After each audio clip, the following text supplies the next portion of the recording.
verdik, biz toprağımıza kök saldık. Ne zaman karanlık çöktüyse ışığı biz yaktık. Yüreğimiz taştan sert, atalar yanımızda.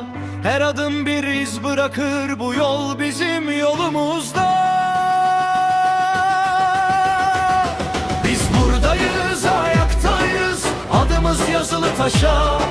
Kanla yazdık tarihi, bu vatan kalpte yaşar. Biz buradayız, ayaktayız, emirlerle ölmedik. Ne kadar zincir vursanız kendi adımızla dirildik.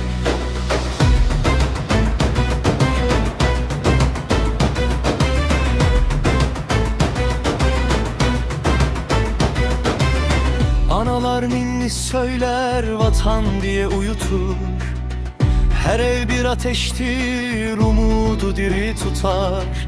Dağdan kente yayılan bir sestir bu yankın alan. Bu toprak bizde yaşar, 1000 yıl daha dirilene. Biz buradayız, ayaktayız, adımız yazılı taşa. Kanla yazdık tarihi, bu vatan kalpte yaşar.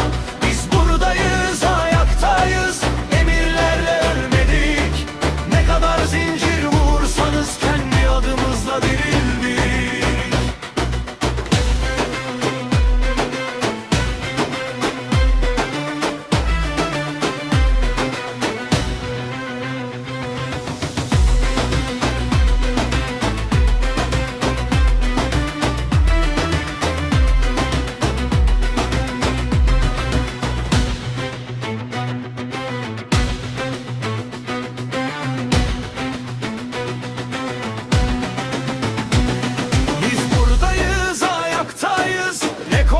Ne yasak, sesimiz kalktığı an toprak bile der bu hak. Biz buradayız, ayaktayız, adımız yazılı taşa.